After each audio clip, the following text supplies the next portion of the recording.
It's book launch week. What? So the 15th, which is today, through the 21st, we are doing a week-long book launch giveaway. We have so much good stuff. Go check everything out on our Facebook group by the same name. I'll link our group down below as well. Come join in. We're going to post these videos in the group as well, but we're also going to have recipes and history, and there's going to be lives and all that jazz. It's going to be so much fun. So if you want to win some free Disney-related merch, come join in. Also, I am giving away books, signed copies, hardcover. It's not hardcover, it's paperback cover, but I'm going to be giving away some of those signed copies as well of my first book, not of my second. My second will be released on next Friday, on Black Friday. What? That's crazy. If you have Kindle Unlimited, it is currently free until January 30th. But also, if you have Kindle, it will be free for this entire week. So that's another way to access my first book. All right, that being said, we are doing tons of videos this week, so yay, woohoo. I've been hyping this up. I'm super excited. Today, we're going to kick it off with Pocahontas. So I chose Pocahontas for a few different reasons. One, she is a princess. I feel like she's totally underrated. She does have a sequel, which is featured in my second book, so to be fair, cool. That went straight to video, underrated film, and we're going to talk about that in the next video. That's going to be Pocahontas 2. I also have, it is also National Indigenous Peoples Month.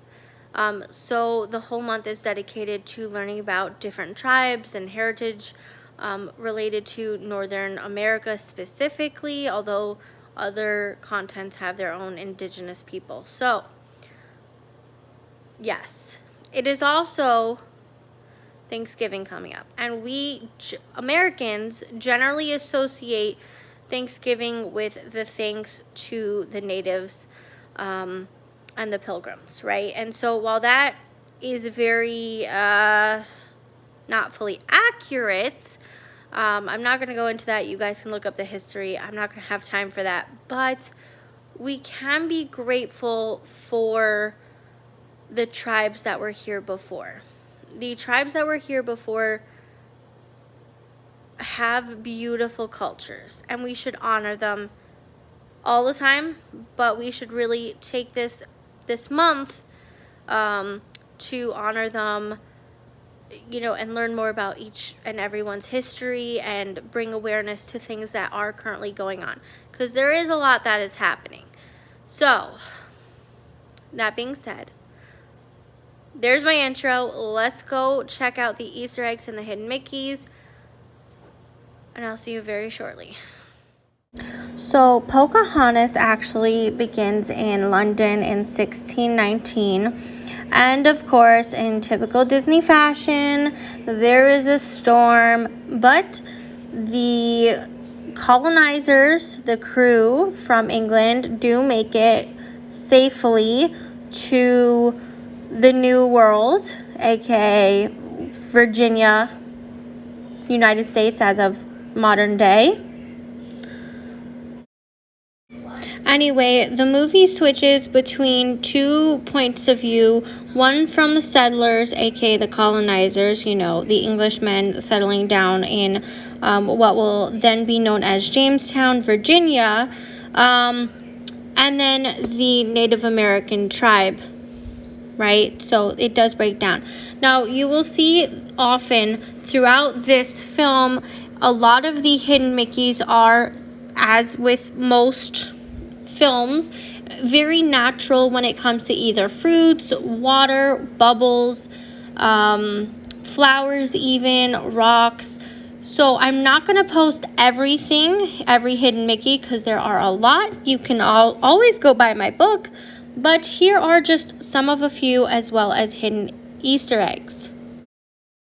You notice in these two pictures, this one and the next one, there are specific animals. Now, yes, they are native to the US, but they are also seen throughout other princess films like Sleeping Beauty and Snow White, two of which actually take place in Europe. So they're not all common there, but we all know the princesses, even though Pocahontas is not technically a princess, that the princesses have connections to animals. And as you can see, Pocahontas doesn't just have a connection to Meeko and Flit, she does have connection to the other local animals.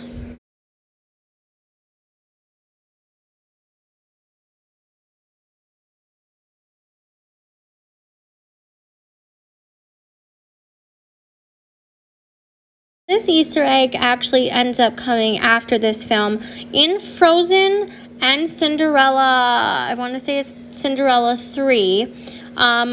They have a same shot of the ships sailing in, and they make a note of the different clouds. Now in Pocahontas, she wasn't sure what a ship was because she had never seen one prior, but in the former films, the Frozen and Cinderella 3, they knew what they were because they were so used to them. As I mentioned earlier, I'm not going to show you all the Easter eggs, but like I said, the fruit is very common. Here's a closer picture. Sorry, it's a little bit blurry. I personally love this scene. There's another hidden Mickey within the scrolls, and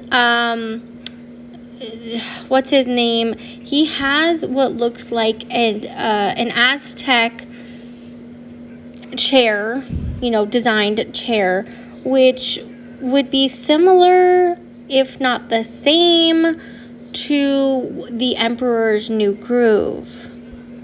Now, we know that back then, historically, in Peru and Mexico, there was gold. That's why the Spanish went to go colonize there and take their gold. So when the English did the same to the east coast of the United States, they were thinking, wow, there must be a lot of gold, which is what the whole point of the film is, and there wasn't. So you guys know what's going on. Lots of hidden Mickeys in this. Again, fruit and bubbles are two of the most common to create them. This picture actually is a huge Easter egg to the animators. The two guys, the two sellers are two of the main animators. I want you guys to do me a favor and Google them and tell me who they are. That is a challenge to you.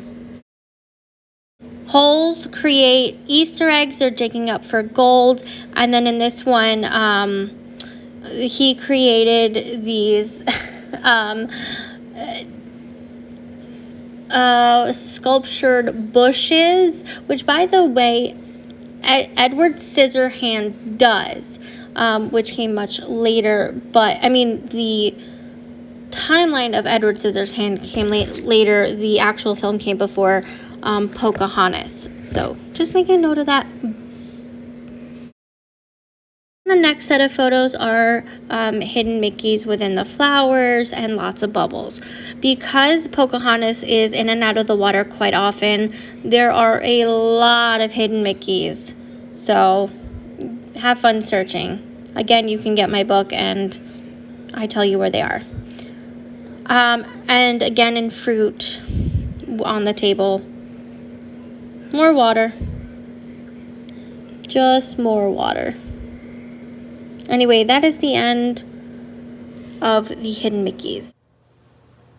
Okay, guys, that wasn't so bad, right? I mean, that was fun. Lots of hidden Mickeys in there. Honestly, I love Pocahontas because she's strong. She's very spirited. She's very nature. I mean, yes, she's very nature, right? But she doesn't back down, and that's something I think that some of us can learn. I will also say Meeko is one of my favorite sidekicks. You guys know I love the sidekicks. Meeko is my absolute favorite. I've had this raccoon, it wasn't from Disney, but I have this raccoon since I was a kid, and his name has been Miko. And I also have a Pop Funko of Flit and Miko. Flit is the little hummingbird, because they are my absolute favorites.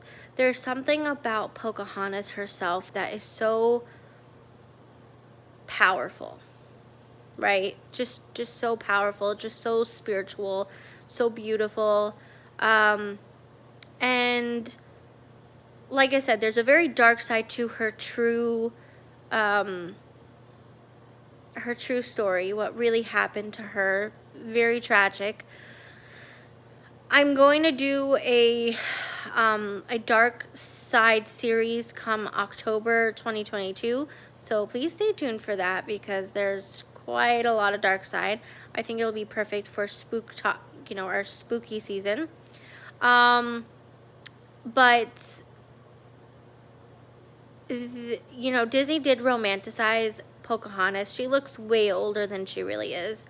But we can appreciate the message that we should be who we are to ourselves. We should be true to ourselves, and we should listen to our spirits.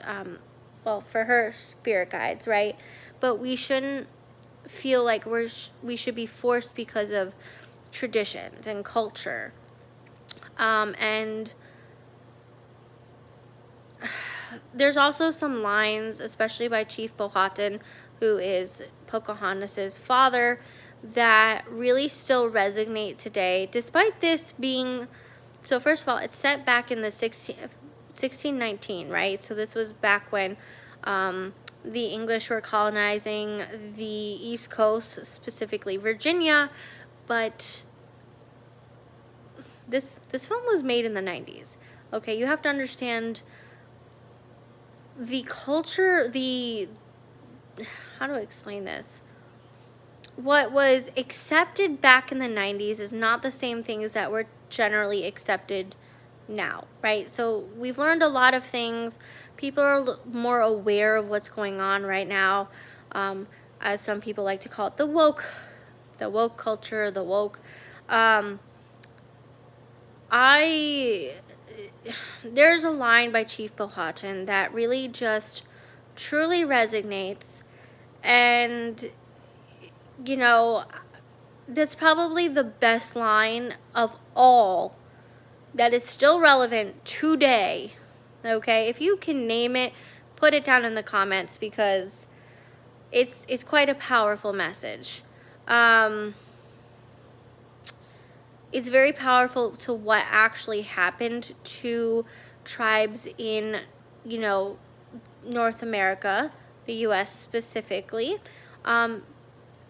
And what's happened to them has continued to be perpetuated throughout, the last 500, 400 years, right? 400? I think we're in 400. 400 plus years, right? Sometimes I can't do math, so apologies. And a lot of things that were started back then, where colonization started to happen, and the colonizers or the settlers, as depending on what side of history you're on, right? So from their perspective, they're colonizers. They're coming in, they're taking their land, they're killing off Native Americans. From our, from the European perspective, they're settlers. They came here for a good life, right? That's kind of what we've been told. They're pushing the tribes, they're killing them, and they're pushing them into small pieces of land. There have been treaties that are made. The treaties have not been upheld. I mean, with everything happening in the news, there is a lot of